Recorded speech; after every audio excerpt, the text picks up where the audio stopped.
नमस्कार, मैं प्रेयसी। स्वागत है आप सभी का द प्रिंट लाइन्स में। शिव की नगरी काशी में शक्ति की आराधना के क्रम में नवरात्रि के दूसरे दिन मां ब्रह्मचारिणी देवी के दर्शन का विधान है। वाराणसी के सकरी तथा छोटी गली में स्थित मां ब्रह्मचारिणी का दरबार माता के जयकारों से गूंज उठा। महंत राजेश्वर सागरकर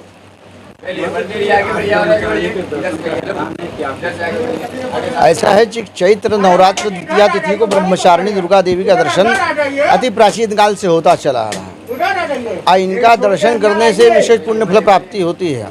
कहा गया है कि सर्वा बाधा विधुर्मुक्तो धन धान्य सुदान्विता मनुष्यो मत प्रसादेन भविष्यति न संशया। सर्वा बाधा मतलब सभी प्रकार की बाधा, मतलब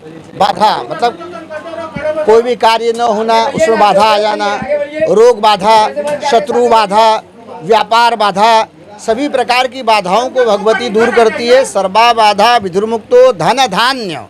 अब धन रहेगा, धन भगवती देती है, और धान्य मतलब भगवती धान्य भी देती है। धन रहेगा तभी धान्य आएगा, तो धन धान्य सुतान्विता है। और मनुष्यो मत प्रसादेन भविष्यति संशया, मतलब भगवती कह रही है कि इस मंत्र का आप जप कीजिए और इसमें संशय मत कीजिए। जरा सा भी इसमें मन में जरा सा भी कोई प्रकार का संशय मत रखिए, आप हमारी आराधना करते रहिए। अच्छा, ब्रह्मचारिणी दुर्गा देवी की महिमा ये है कि जब सृष्टि की रचना हो रही थी तो भगवान शिव ने ब्रह्मा से कहा कि ऐसा है कि आप सृष्टि की रचना कीजिए। और जब भगवान शिव के आदेश पे भगवान ब्रह्मा जो है सृष्टि की रचना करना शुरू किया तो उनसे सृष्टि की रचना हो नहीं रही थी। तो वो बड़े परेशान हो गए कि क्या बात है, हम सृष्टि की रचना करना चाह रहे हैं और सृष्टि की रचना नहीं हो रही है, क्या बात है।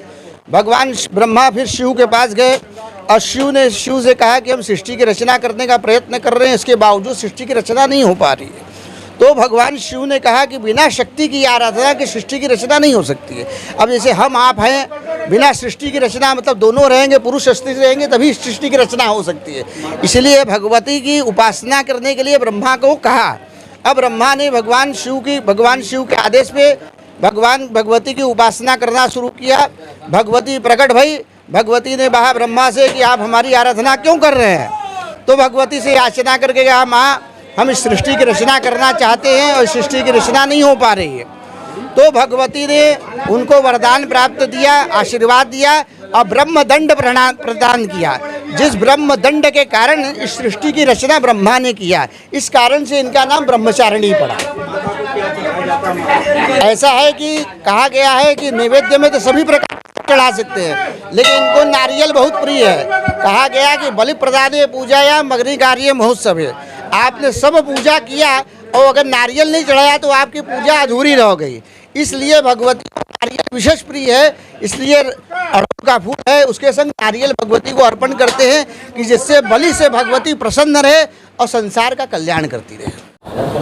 शिव की नगरी काशी में शक्ति की आराधना के दूसरे दिन आज मां ब्रह्मचारिणी देवी के दर्शन का विधान है।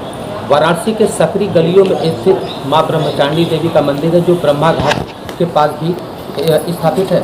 मान्यताओं के अनुसार अगर बात किया जाए तो ब्रह्मा जी ने जब भगवान शिव से कहा था कि सृष्टि का निर्माण नहीं हो पा रहा है, इसके बाद भगवान शिव ने कहा कि जब तक शक्ति की आराधना नहीं होगी तब तक सृष्टि का निर्माण संभव नहीं है। ऐसे में भगवान ब्रह्मा ने शक्ति की आराधना किया और बाद में ब्रह्मचारिणी उत्पन्न हुई और सृष्टि का निर्माण हुआ। तभी से इनका नाम ब्रह्मचारिणी कहा जाता है। विमलेंद्र राय, भारत एक्सप्रेस, वाराणसी। ऐसे ही और भी अहम खबरों को देखने के लिए बने रहिए द प्रिंट लाइन्स के साथ।